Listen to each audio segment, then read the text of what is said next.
tahukah bahwa orang tua itu adalah sumber warisan yang akan meneruskan kepada generasi selanjutnya? Tetapi yang menjadi persoalan adalah warisan apa yang mau kita tinggalkan? Kalau berbicara tentang warisan, selalu identik dengan materi. Padahal yang utama bukan itu. Yang utama itu bukan materi. Sekalipun itu penting, sekalipun itu dibutuhkan. Makanya saya kasih judul, ini kompas moralnya. Tuhan itu tahu apa yang kita perlukan. Tuhan tahu apa yang kita butuhkan. Tapi lebih daripada itu, materi bukan yang utama. Yang utama itu selalu hal yang nilainya kekal. Yang rohani itu nilainya kekal. Firman Tuhan katakan materi itu bisa dimakan ngengat. Bisa dibongkar pencuri. Tetapi warisan rohani gak bisa diambil. Dia akan tetap diam di dalam kehidupan anak-anak kita. Karena hari-hari ini banyak sekali orang justru fokusnya mempersiapkan kepada warisan materi. Dan mereka lupa ada warisan yang jauh lebih penting. Sama pentingnya, tapi ini jauh lebih penting, yaitu warisan moral, warisan rohani. Karena ini sifatnya kekal. Warisan uang, materi, harta, itu bisa habis Bapak Ibu. Tapi warisan rohani gak bisa habis. Itu nilainya kekal. Kewajiban kita ini lebih dari sekadar memberikan kebutuhan fisik kepada anak-anak kita. Tapi juga kebutuhan yang lebih penting untuk mereka menjalani kehidupan. Ingat, hari-hari ini dunia gak semakin baik, tapi semakin jahat. Di dalam firman Tuhan, di dalam Alkitab kita melihat bagaimana Lot itu membuat pilihan yang hanya berdasarkan apa yang dilihatnya. Coba kita sama-sama buka. Kejadian pasal yang ke-13. Kejadian pasal ke-13, ayat yang ke-10 sampai ayat yang ke-12. Dikatakan begini. Lalu Lot melayangkan pandangnya, katakan pandangnya. Dan dilihatnya lah, katakan dilihatnya lah. Bahwa seluruh lembah Yordan banyak airnya seperti taman Tuhan. Seperti tanah Mesir sampai ke Zoar. Hal itu terjadi sebelum Tuhan memusnahkan Sodom dan Gomora. Sebab itu Lot memilih baginya, katakan memilih baginya. Seluruh lembah Yordan itu, lalu ia berangkat ke sebelah timur dan mereka berpisah. Abraham menetap di tanah Kanaan, tetapi Lot menetap di kota-kota lembah Yordan dan berkemah di dekat Sodom. Katakan amin. Bapak Ibu Saudara, apa yang kita pandang dan kita lihat baik, belum tentu itu baik buat kita. Apa yang kita pandang itu indah, ternyata belum tentu indah.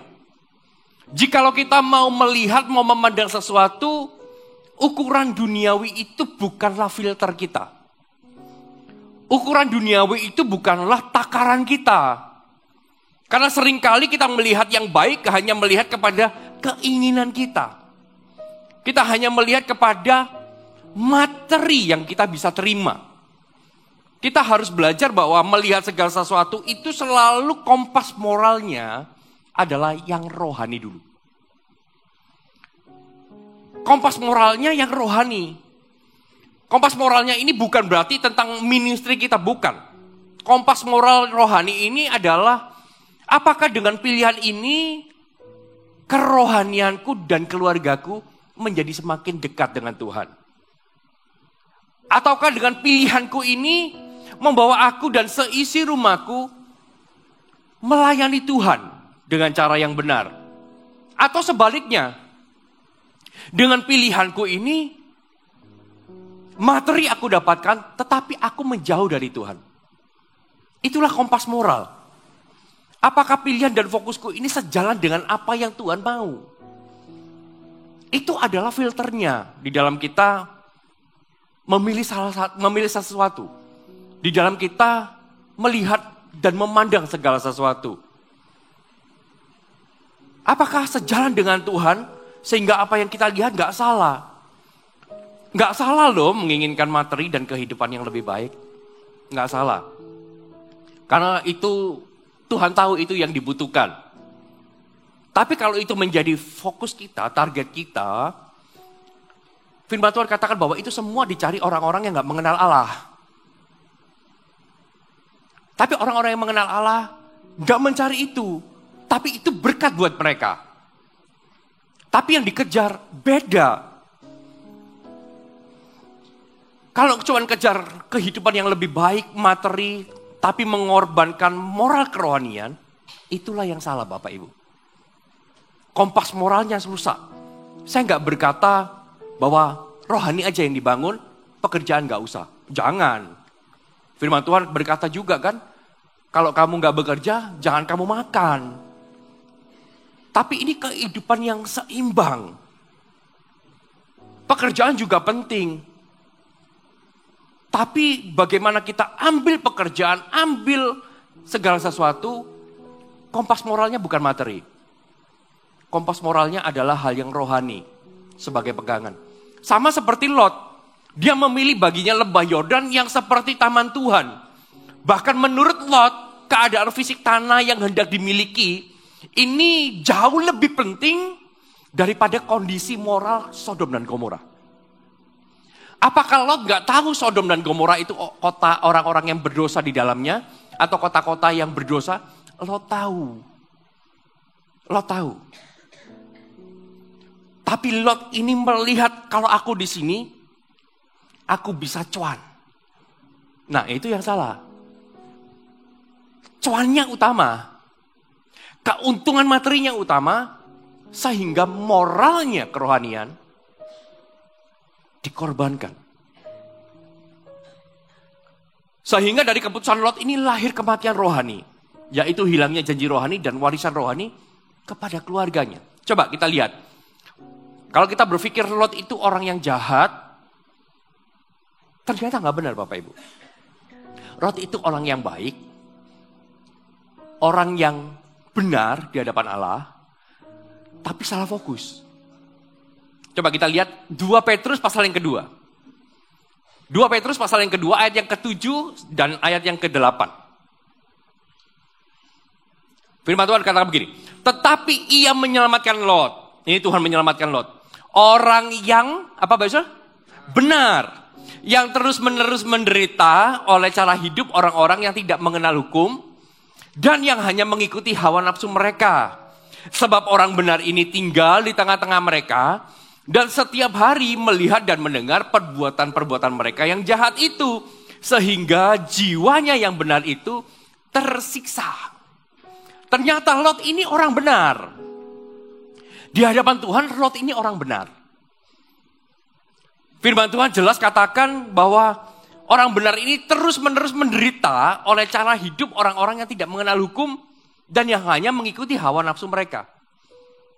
Ini orang benar hidup di Sodom Gomora, ternyata apa yang dilihat Lot, apa yang dipandangnya baik, ternyata ketika dia masuk di sana, jiwanya tersiksa. Kenapa? Karena dia orang benar. Apakah ada penyesalan? Ya, selalu ada penyesalan, tetapi bagi Lot dan keluarganya dia sudah menetap di sana, nanti saya akan jelaskan. Susah baginya untuk keluar. Lot ini orang benar. Sebab orang benar ini tinggal di tengah-tengah mereka dan setiap hari melihat dan mendengar perbuatan mereka yang jahat itu. Sehingga jiwanya yang benar itu tersiksa. Saya enggak memungkiri Bapak Saudara. Kalau di dunia itu memang cari cuan-cuanan itu lebih mudah. Apalagi kalau korbankan kompas moral. Keuntungannya lebih banyak bisa didapat. Tetapi ini yang terjadi sama Lot. Kalau itu jadi fokus, engkau sedang korbankan anak-anakmu. Engkau sedang korbankan generasi berikutnya di dalam kehidupanmu. Anak cucumu. Warisan materi gak cukup. Lot dikatakan orang benar yang artinya sekalipun kita ini orang benar, kita juga harus bisa membuat keputusan yang benar khususnya bagi keluarga kita. Gak bisa, makanya dasarnya materi itu gak bisa. Tetapi kesalahannya di dalam mengambil keputusan karena salah fokus, salah lihat dan dalam memilih sesuatu buat dia dan keluarganya. Membuat Lot ini harus mengorbankan banyak hal di dalam kehidupannya. Salah satunya kehilangan warisan rohani. Warisan rohani, kehilangan janji Tuhan. Karena ia memilih baginya Sodom dan Gomora sebagai tempat dia dan keluarganya tinggal. Ia melihat hanya sisi materi tanpa memperhatikan sisi rohani. Maka dia gak bisa memberikan warisan rohani. Warisan materi, dia mungkin bisa. Tapi warisan rohani, gak bisa dia berikan. Keputusan apa yang kita bangun? Keputusan apa yang kita pilih? Ada hubungannya dengan warisan apa yang akan kita tinggalkan? Atau akan kita berikan kepada anak-anak kita, anak cucu kita? Kalau di dalam kehidupan kita, fokus kita ini yang dunia, maka yang dunialah yang akan diwariskan. Tapi kalau fokusnya, yang pertama adalah yang rohani, maka warisan rohani akan diberikan, warisan duniawi itu bonus buat keluarga Anda. Apa yang menjadi fokus kita? Kita akan kehilangan banyak hal yang benar ketika fokus kita salah. Sama, Lot juga sama. Dia kehilangan banyak hal ketika apa? Ketika fokusnya salah. Lot memilih tinggal di Sodom karena daya tarik materi, bukan karena mempertimbangkan nilai rohani. Makanya kita sebagai orang tua harus memilih tempat tinggal, pekerjaan, komunitas yang mendukung pertumbuhan rohani. Yang mendukung pertumbuhan rohani. Saya punya 2 anak cowok gitu ya. Sebagai orang tua saya punya mimpi anak saya itu bisa sekolah, kuliah nanti di luar negeri. Ini mimpinya begitu. Dulu saya punya satu negara yang buat saya, anak saya harus ada di sana. Saya akan menabung. Mulai dari anak saya masih mau naik SMP gitu, saya nabung. Suatu kali nanti anak saya bisa berangkat ke sana, sekolah di sana. Karena saya punya mindset gitu ya, bahwa negara tersebut kalau lulusan sana pasti jadi. Tapi dengan berjalannya waktu ketika saya mulai berdoa buat anak-anak saya, Tuhan itu seperti singkapkan bahwa kalau mau melihat studi buat anak, lihatlah gereja tempat dia bertumbuh dulu, ada enggak? Bukan tentang negaranya, tetapi gerejanya dulu. Ada enggak gereja yang bertumbuh, yang baik nilainya? Untuk anakmu bertumbuh dulu. Ya, saya mulai berpikir, oh ya, gerejanya mungkin ada. Kamu lihat culture negaranya. Mendukung enggak anakmu untuk bertumbuh di dalam Tuhan? Ketika saya mulai searching gitu ya, mulai lihat semuanya. Ternyata negara tersebut sangat bebas sekali. Lalu saya dan istri mulai berpikir 2 kali. Kayaknya jangan ke negara ini deh. Kita percayakan sama Tuhan, tapi kayaknya jangan negara ini deh. Kita batalkan niat aja. Kalaupun anaknya tetap memilih Indonesia, nggak apa-apa. Karena paling nggak di sini ada bapaknya. Yang jadi kompas moralnya. Nggak apa-apa deh. Nggak terlalu fanatik dengan negara tersebut. Yang penting anakku dekat sama Tuhan dulu. Ketika dekat sama Tuhan, sekolahnya nggak sekolah di luar negeri pun, Tuhan akan tetap berikan hikmat. Karena hikmat itu dimulai dari takut akan Tuhan. Kepandaian itu dimulai dari sana. Sama, kompas moralnya itu yang rohani dulu. Dan dari Lot ini kita bisa melihat kegagalan apa ketika kita salah fokus bukan kepada yang rohani tetapi kepada yang duniawi. Apa yang bisa kita pelajari? Coba kita lihat Kejadian pasal 19. Kejadian pasal ke-19 ayat yang ke-12 sampai ayat yang ke-14.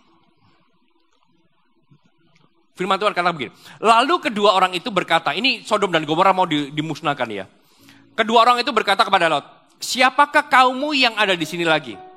Menantu atau anakmu laki-laki, anakmu perempuan, atau siapa saja kaummu di kota ini? Bawalah mereka keluar dari tempat ini. Sebab, perhatikan ini, kami akan, memusnahkan tempat ini. Yang pertama, poin saya pertama, apa yang bisa kita pelajari dari firman Tuhan ini adalah pada akhirnya tidak ada yang kekal selain daripada warisan rohani. Gak ada yang kekal. Anda mau kumpulkan harta, enggak kekal Bapak Ibu. Enggak kekal. Anda merasa warisan dunia materi itu jauh lebih penting, itu enggak kekal. Lihat Lot, dia kumpulkan semua, dia melihat segala sesuatu seperti taman Tuhan. Dia mulai bekerja, dia mulai bangun semua mungkin. Rumahnya banyak, buildingnya banyak, tanahnya banyak, hartanya banyak. Tetapi ada satu hari ketika Tuhan memusnahkan, mereka gak bisa bawa apa-apa. Mereka gak bisa bawa apa-apa. Tuhan cuma datang ngomong sama Lot, siapa keluargamu di sini, bawa keluargamu lari dari sini. Anak aku mau habiskan semuanya. Musnahkan semua. Buat siapa ladangnya? Buat siapa tanahnya? Buat siapa rumahnya? Habis semua. Gak ada yang kekal. Penting? Yes penting, tapi itu gak kekal. Pada akhirnya semua akan habis. Kecuali warisan rohani. Warisan rohani itu gak habis Bapak Saudara. Kalau warisan dunia habis, tapi mereka masih punya warisan rohani, mereka akan punya kemampuan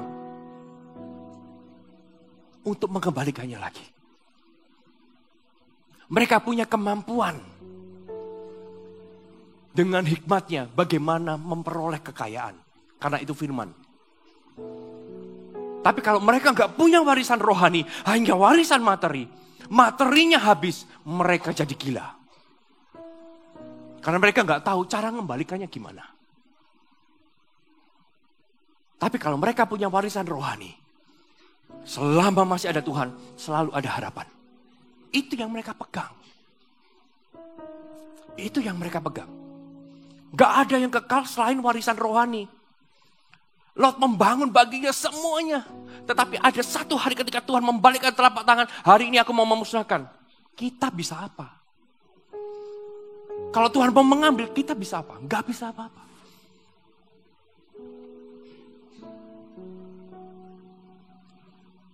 Harta kita gak kekal.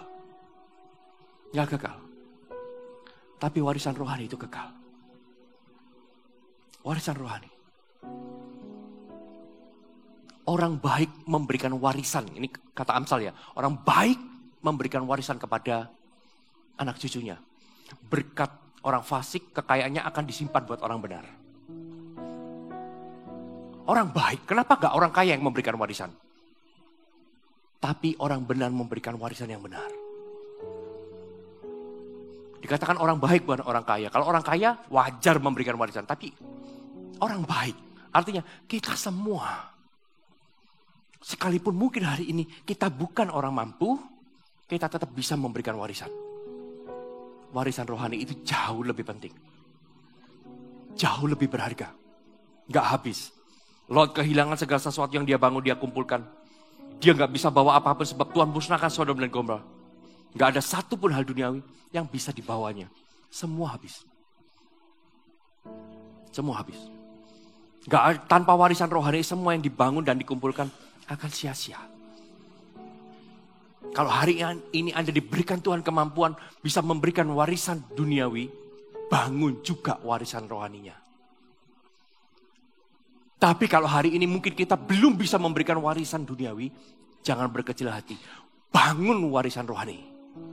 Karena ada sometime nanti ketika generasi selanjutnya berdiri, mereka akan memperolehnya. Katakan amin. Lalu ayat ke-14 katakan begini. Keluarlah Lot, lalu berbicara kepada kedua bakal menantunya yang akan kawin dengan kedua anak perempuannya. Katanya, bangunlah, keluarlah dari tempat ini. Sebab Tuhan akan memusnahkan kota. Katakan sebab Tuhan akan memusnahkan. Tetapi ia dipandang oleh kedua bakal menantunya itu sebagai orang yang berolok-olok saja. Lihat, apa hal kedua yang bisa kita pelajari? Fokus yang salah membuat kita kehilangan pengaruh rohani di dalam keluarga. Fokus yang salah membuat kita ini kehilangan pengaruh rohani. Lot dianggap guyonan, dianggap bercanda, dianggap gila. Ketika ia mengingatkan menantu-menantunya, mengingatkan anaknya. bahwa Tuhan mau bekerja. Tuhan mau hancurkan kota ini. Tuhan itu mau memusnahkan ini. Ayo kita pergi. Ini orang gila. Berolok-olok itu dihinanya. Ini gak masuk akal ini. Ini hal kedua yang terjadi. Ketika kita salah fokus, kita gak punya pengaruh rohani di dalam keluarga. Fokus kepada warisan duniawi membuat kita kehilangan respect di dalam menyampaikan hal yang rohani. Karena seringkali begini. Kita mulai ngomong yang rohani. Lalu anak-anak kita mulai bilang, hah papa mama sok suci. Pernah dengar gitu? Sok alim. Itu kehilangan respek rohani. Ada ngomong hal rohani, sok-sokan lu. Begitu. Kompas moralnya udah rusak. Karena apa? Karena kita salah ambil keputusan. Anda mau di dalam rumah Anda ngomong tentang rohani, ayo baca Alkitabnya. Buat apa Alkitab? Cari duit lebih penting. Rusak Bapak Ibu. Sama. Ketika Tuhan mulai bicara sama Lot, dia orang benar loh, Lot. Dia mulai bicara, aku akan musnahkan Sodom dan Gomora. Aku akan hancurkan, cepat bawa keluar semuanya. Hai semua, ayo kita keluar. Tuhan mau bekerja, Tuhan mau hancurkan, Tuhan mau selamatkan kita. Tuhan mau berikan kepada kita masa depannya jauh lebih baik. Ngomong apa lupa. Gak penting. Yang penting itu di sini bisnis. Cuan. Lot bicara yang rohani, mereka gak mau tahu. Padahal dia sudah bilang, bangunlah keluarlah dari tempat ini. Sebab Tuhan mau memusnahkan kota ini. Tuhan dianggap lelucon sama mereka. Dan ini yang terjadi di luar negeri Bapak Ibu Saudara. Kalau kita mau beritakan Injil kepada orang, mereka sudah apatis. Mereka menganggap bahwa Tuhan gak penting. Hidupku lebih penting. Pekerjaanku lebih penting. Tuhan gak bisa kasih aku makan. Bahayanya. Dan kita gak mau punya keluarga seperti itu. Kita gak mau punya anak. Ketika kita bicara hal yang rohani, mereka antipati. Gak penting. Fokus yang salah membuat Lot tidak lagi mempunyai kredibilitas rohani buat keluarganya. Dianggap sok rohani tanpa power untuk bicara kebenaran. Ini yang sering kali kita kehilangan power untuk bicara hal yang rohani sama anak-anak kita. Kenapa? Karena dari awal kita salah. Kalau kita cuma ngomong kerja. Uang. Detik itu kita ngomong tentang rohani. Mereka akan bilang, money first. Uang yang utama. Bukan Tuhan. Halo, amin. Yang ketiga, coba kita lihat ayat ke-15. Ketika fajar telah menyingsing, kedua malaikat itu mendesak Lot. Katakan mendesak. Mendesak Lot itu artinya dia yang memaksa. Malaikatnya memaksa Lot. Supaya segera pergi. Katanya bangunlah, bawalah istrimu dan kedua anakmu yang ada di sini. Supaya engkau jangan mati lenyap karena kedurjanaan kota ini. Ayat 16. Ketika ia berlambat-lambat. Katakan berlambat-lambat. Maka tangannya dan tangan istrinya dan tangan kedua anaknya dipegang oleh kedua orang itu. Sebab Tuhan hendak mengasihani dia. Lalu kedua orang itu menuntutnya keluar kota dan melepaskannya di sana. Yang ketiga. Fokus yang salah membuat kita sulit meninggalkan atau melepaskan apa yang seharusnya dilepas. Semakin kita masuk, semakin susah lepas Bapak Ibu. Semakin salah fokus membuat kita semakin sulit meninggalkan atau melepaskan apa yang seharusnya dilepas. Sama seperti Lot. Sekalipun ia benar di hadapan Tuhan, tapi ketika Tuhan perintahkan keluar, dia berlambat-lambat. Kok eman ya? Kok eman ya? Dia mungkin, saya percaya gitu ya, kalau saya membayangkan ketika merenungkan firman Tuhan, saya jadi Lot gitu ya. Saya akan berpikir gimana caranya kabur dari Sodom dan Gomora, tapi hartanya ikut semua. Saya rasa pikiran saya sama kayak Anda. Betul nggak? Dia akan putar-putar, ya apa caranya, ya apa ya terus. Maka dia berlambat-lambat. Gimana caranya, apa yang dia bangun, ikut semua. Tapi ya poin saya ke pertama, tanpa warisan rohani semua nggak kekal. Semua nggak kekal. Pasti dia putar cara, gimana caranya, emasnya dibawa, gimana caranya kambing dombanya. Kalau kambing domba dibawa, emas batangannya dibawa, ditaruh di ransel, mungkin dibawa tas, dibawa di karung mungkin. Nggak bisa lari. Pasti nggak bisa. Makanya kan kalau kita baca ayat sesudahnya, Lot itu nego. Nggak mungkin lah waktunya cukup. Kenapa? Karena dia memikirkan kalau aku bawa ini, nggak mungkin aku bisa lari. Pasti kena, pasti mati. Ya sudah, kamu sampai sana baru tak turunkan hujannya. Tapi dia mikir lagi, sampai sana pun nggak cukup. Ya mau nggak mau, gak ada yang dibawa. Dia hanya orang pun. Orang aja berangkat semua. Dan akhirnya sungguh, sampai ke satu tempat, baru Sodom dan Gomora dimusnahkan. Semuanya habis. Semuanya lenyap. Kalau Tuhan gak mengasihani, ditinggal Pak Bisra. Makanya kalau kita diajak Tuhan berlari, ojo gandoli yang di belakang. Jangan gandoli. Let go. Ketika ia berlambat-lambat, maka tangan istri dan tangan keduanya dipegang kedua orang itu, dibawa lari. Di mana hartamu berada? Di situ hatimu. Salah fokus membuat sulit meninggalkan. Sulit, benar. Lot ini sekalipun benar, dia sulit juga meninggalkan. Sulit meninggalkan, sulit melepaskan apa yang harus dilepas. Makanya kita nggak boleh salah ambil keputusan.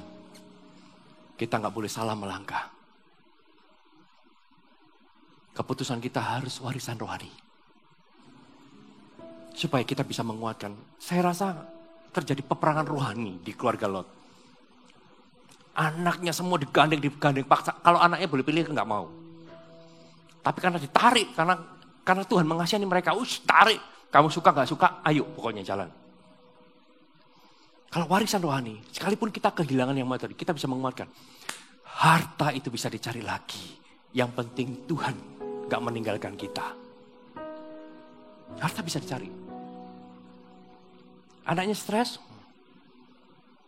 bilang ada Tuhan, semua bisa didapat kembali. Tapi kalau kita kehilangan Tuhan, kita gak punya kekuatan apa-apa. Itu warisan rohani. Amin. Yang ayat ke-24, coba kita lompat ke 24 sampai ayat yang ke-26, ini yang keempat. Kemudian Tuhan menurunkan hujan belerang dan api atas Sodom dan Gomora. Berasal dari Tuhan, dari langit.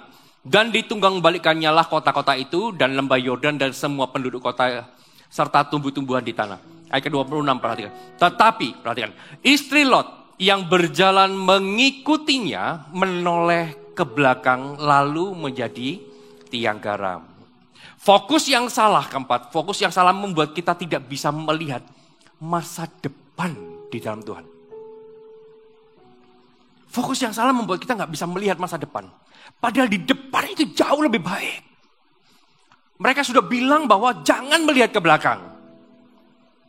Jangan melihat ke belakang, ke depan.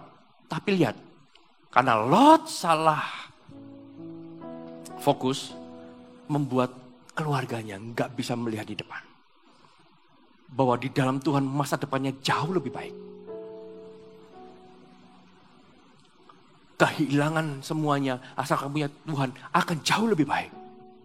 Mereka nggak bisa lihat. Mereka nggak punya kemampuan untuk mengarahkan keluarganya. Lot nggak punya kemampuan untuk mengarahkan keluarganya kepada janji Tuhan yang jauh lebih sempurna. Jauh lebih indah. Mereka merasa apa yang ditinggalkan lebih berharga daripada ikut di dalam kebenaran. Mereka merasa bahwa hidupku dulu lebih enak. Sekalipun gak di dalam Tuhan. Tapi aku gak pernah ngalami masalah. Pernah dengar?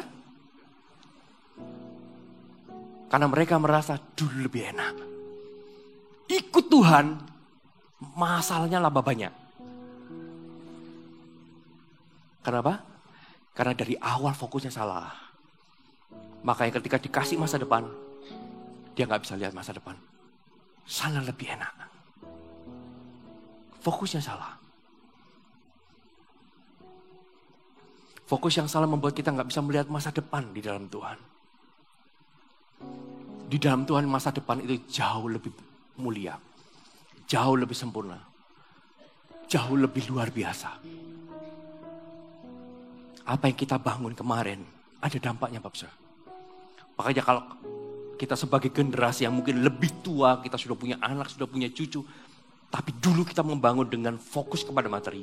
Hari ini waktunya injekkan warisan rohani dalam mereka. Sehingga nanti ketika kita berpulang ke rumah Bapa, mereka mewarisi warisan rohani yang membuat mereka kuat. Yang membuat mereka punya pengharapan. Membuat mereka bisa melihat masa depan di dalam Tuhan jauh lebih indah. Fokusnya gak cuma money. Gak cuma materi. Fokusnya gak cuma kerja. Ayo kita injekkan warisan rohani. Kita mulai bangun. Kita mulai persiapkan. Kita mulai rencanakan. Kita harus spend time sama mereka. Banyak berbicara tentang nilai rohani. Kenalkan mereka. Awal-awal mungkin mereka akan antipati. Tapi harus terus menerus. Karena itu firman. Kalau mau bicara sesuatu, bicara terus menerus. Pada pagi, siang, malam, tempelkan itu ke dinding. Terus bicara. Sampai mereka diubahkan. Ini PR kita. Halo, amin. Yang terakhir, yang kelima. Ayat 30 sampai ayat ke-32. Apa yang bisa kita pelajari? Dikatakan begini. Pergilah Lot dari Zoar, dan ia menetap bersama-sama dengan kedua anaknya perempuan di pegunungan. Sebab ia tidak berani tinggal di Zoar. Maka diamlah ia di suatu gua beserta kedua anaknya. Ini setelah dia lolos, dia ada di Zoar, dalam gua.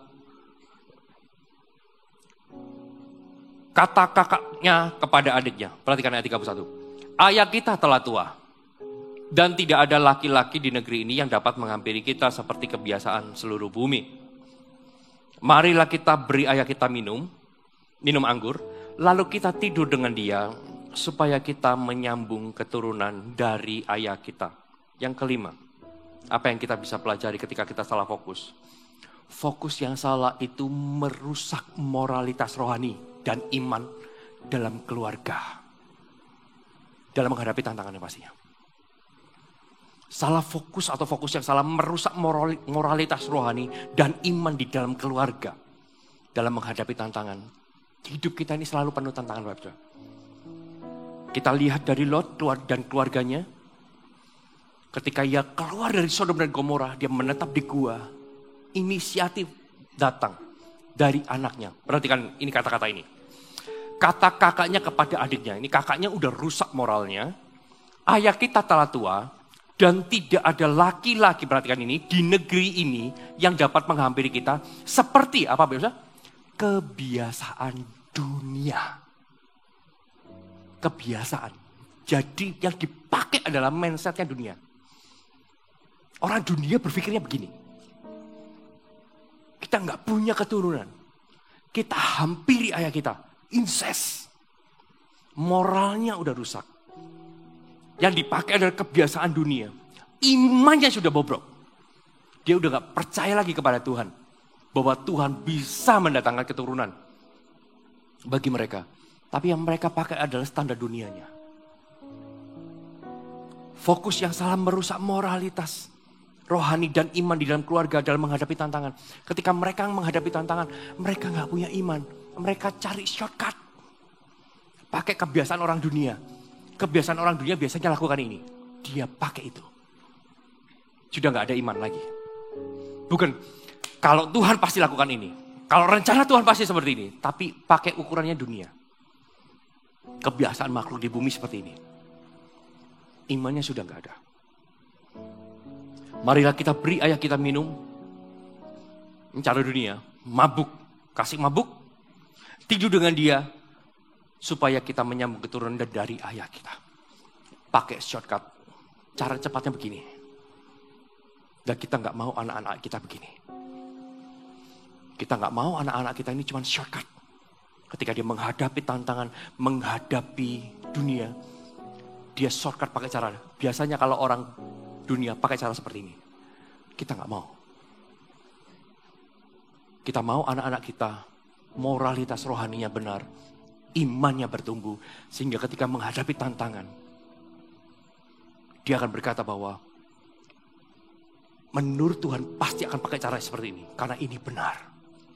Sekalipun ada tantangan, aku punya iman di dalam Tuhan.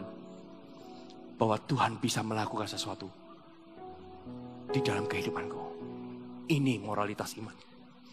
Moralitas rohani. Halo, amin. Betapa pentingnya warisan rohani di dalam kehidupan anak-anak kita. Betapa pentingnya warisan rohani di dalam kehidupan cucu-cucu kita. Bukan cuma materi. Materi penting, yes, itu penting. Kita harus ajarkan kepada anak kita bekerja keras. Kita harus ajarkan kepada anak kita tekun. Karena itu memang harus, itu firman. Kita ajarkan firman. Tapi untuk fokusmu harus kepada apa yang Tuhan mau. Bukan apa yang kamu mau. Fokusmu pertama harus kepada apa yang rohani dulu. Baru yang dunia, baru yang jasmani. Jangan dibalik. Jangan dibalik. Rohani naik, jasmani akan naik. Rohani naik, jasmani akan ikut. Jangan kebalik gini ya. Karena kalau dibalik, jasmani yang naik, jasmani akan naik. Ini rohaninya gak naik-naik. Tapi kalau dibalik, yang rohani naik, jasmani akan ngikut. Itu semua bonus buat Tuhan, amin. Dan saya berdoa, pagi hari ini, setiap kita akan meninggalkan warisan-warisan rohani buat keluarga kita. Kasih kemuliaan buat Allah kita. Amin. 1, 2, 3, 4, 5 bisa ditampilkan. Ini adalah poin kita. Rema untuk kita bawa pulang hari ini. Dan saya berharap di ibadah kedua besok kalau punya waktu lebih bisa ikut. Untuk mendapatkan sebuah pengajaran lagi dari firman Tuhan. Untuk keluarga kita. Amin. Oke, mari kita bangkit berdiri. Saya undang present worship.